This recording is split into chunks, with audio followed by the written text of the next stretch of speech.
ಮೈಸೂರಿನ ಮಾನಸ ಗಂಗೋತ್ರಿ ಹುಡ್ಕೋ ಬಡಾವಣೆಯಲ್ಲಿ ಕುಡಿಯೋ ನೀರಿಗೆ ಕಲುಷಿತ ನೀರು ಮಿಶ್ರಣವಾಗಿ ಸಾಕಷ್ಟು ಜನರಿಗೆ ಇಲ್ಲಿ ಅನಾರೋಗ್ಯದ ಸಮಸ್ಯೆಯೂ ಕೂಡ ಆಗಿದೆ ಅಂತಕ್ಕಂಥ ಒಂದಷ್ಟು ಆರೋಪಗಳು ಕೇಳಿ ಬರ್ತಾ ಇದ್ದಾವೆ. ಈಗ ನಾವು ನೋಡ್ಬೋದು ಬಡಾವಣೆಯ ಒಂದು ರಸ್ತೆಯಲ್ಲಿ ಈಗ ಸದ್ಯಕ್ಕೆ ಕಲುಷಿತ ನೀರು ಅಂದರೆ ಈಗ ಏನು ಇಲ್ಲಿ ಒಂದು ಪೈಪ್ಲೈನನ್ನು ಅಂದರೆ ಕುಡಿಯೋ ನೀರಿನ ಪೈಪ್ಲೈನ್ ಏನು ಮಾಡಲಾಗಿತ್ತು ಆ ಪೈಪ್ಲೈನ್ಗೆ ಪಕ್ಕದಲ್ಲೇ ಒಂದು ಕಡೆಗೆ UGD ಕನೆಕ್ಷನ್ ಕೂಡ ಇರ್ತಕ್ಕಂಥದ್ದು. ಅದರ ಪಕ್ಕದಲ್ಲೇ ಕೂಡ ಒಂದು ಚರಂಡಿಯು ಕೂಡ ಇರ್ತಕ್ಕಂಥದ್ದು. ಚರಂಡಿ ನೀರು ಮತ್ತು UGDಯ ನೀರು ಕೂಡ ಮಿಶ್ರಣವಾಗುತ್ತೆ ಅಂತಕ್ಕಂಥ ನಿಟ್ಟಿನಲ್ಲಿ ಒಂದಷ್ಟು ನಾವು ಈಗ ನೋಡ್ಬೋದು.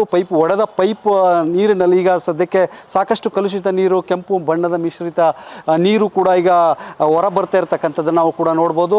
ಇಲ್ಲಿನ ಬಡಾವಣೆ ನಿವಾಸಿಗಳು ಸಾಕಷ್ಟು ಆರೋಪವನ್ನು ಕೂಡ ಮಾಡ್ತಿದ್ದಾರೆ. ಸಾಕಷ್ಟು ಇಲ್ಲಿ ನೀರು ಸಾಕಷ್ಟು ದಿನಗಳಿಂದ ಕಲುಷಿತ ನೀರು ಬರ್ತಾ ಇದೆ, ನಮ್ಮ ಆರೋಗ್ಯದ ಮೇಲೂ ಕೂಡ ಪರಿಣಾಮವನ್ನು ಬೀರ್ತಾ ಇದೆ ಅಂತಕ್ಕಂಥ ನಿಟ್ಟಿನಲ್ಲಿ ಮಾತಾಡ್ತಾ ಇದ್ದಾರೆ. ಈ ಮೇಡಮ್ ಏನೇನಾಗಿದೆ ಮೇಡಮ್, ಇಲ್ಲಿ ಏನು ಸಮಸ್ಯೆ ಆಗಿದೆ? ಅದೇ ನೀರು ಸ್ವಲ್ಪ ಗಲೀಜ್ ನೀರು, ನಮಗೆ ಹುಷಾರಿಲ್ಲ ಒಂದು ತಿಂಗಳಿಂದ ನೀರಿಂದನೇ. ನಮ್ಮ ಮನೇಲಿ ಎಲ್ಲರಿಗೂ 6 ಜನಕ್ಕೂ ನಾನು ಅಡ್ಮಿಂಟ್ ಆಗಿಬಿಟ್ಟಿದ್ದೆ ಸರ್.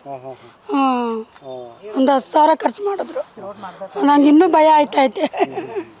ಅದೇ ಈಗ ನಾವೀಗ ನೋಡ್ಬೋದು ಕುಡಿಯೋ ನೀರು ಈ ರೀತಿಯಾದಂಥ ಒಂದು ಬಣ್ಣ ಮಿಶ್ರಿತದ ಜೊತೆಗೆ ಇಲ್ಲಿ ಕಲುಷಿತ ನೀರು ಕೂಡ, ಜೊತೆಗೆ ಇಲ್ಲಿ ಹುಳುಗಳು ಕೂಡ ಇದ್ದಾವೆ ಅಂತಕ್ಕಂಥ ನಿಟ್ಟಿನಲ್ಲಿ ಇಲ್ಲಿನ ಸ್ಥಳೀಯ ಬಡಾವಣೆ ನಿವಾಸಿಗಳ ಆರೋಪವನ್ನು ಕೂಡ ಮಾಡ್ತಾ ಇದ್ದಾರೆ.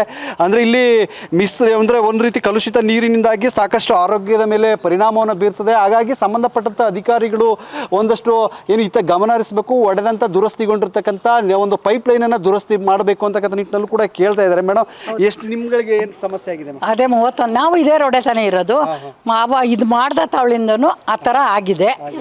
ಕಲುಷಿತ ನೀರು ಬರ್ತಾ ಇದೆ. ನಾನು 4 ದಿನ ಹುಷಾರ್ ತಪ್ಪಿದ್ದೆ. ನಾವು ಹೇಳ್ತಾನೆ ಇದೀವಿ ಸರ್, ಬಂದು ಇಲ್ಲಿ ನೋಡ್ತಾನೆ ಇದ್ದಾರೆ, ಹೇಳ್ತಾನೆ ಇದೀವಿ. ಮಾಡಿರ್ಲಿಲ್ಲ. ಮತ್ತೆ ಮೋರಿ ಇದೆಲ್ಲ ಕಟ್ಕೊಂಡಿತ್ತು, ಅಲ್ಲಿ ನೀರು ಕಟ್ಕೊಂಡಿತ್ತು, ಕಲುಷಿತ ನೀರು ತುಂಬಾ ಬಂದಿತ್ತು. ಹುಷಾರ್ ತಪ್ಪಿದ್ದಾರೆ ಈ ಲೈನವರೆಲ್ಲ.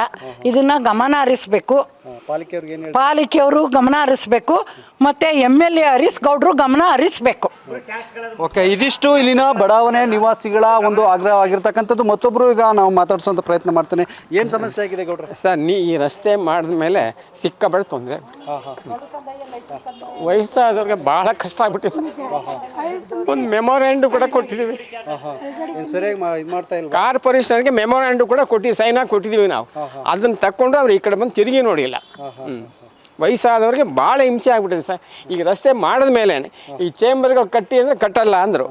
ಏನು ಈ ಚೇಂಬರ್ಗಳಿಂದ ನಮ್ಗೆ ಸಮಸ್ಯೆ ಜಾಸ್ತಿ ಆಗಿದೆ ಸರ್. ದಯವಿಟ್ಟು ಅದನ್ನು ಓಕೆ ಇನ್ನಾದರೂ ಸಂಬಂಧಪಟ್ಟಂಥ ಏನು ಪಾಲಿಕೆ ಅಧಿಕಾರಿಗಳು ಇಂಥ ಗಮನ ಹರಿಸಬೇಕು ಅಂತಕ್ಕಂಥ ನಿಟ್ಟಿನಲ್ಲಿ ಇಲ್ಲಿನ ಸ್ಥಳೀಯ ಬಡಾವಣೆ ನಿವಾಸಿಗಳು ಆಗ್ರಹಿಸ್ತಾ ಇರ್ತಕ್ಕಂಥದ್ದು.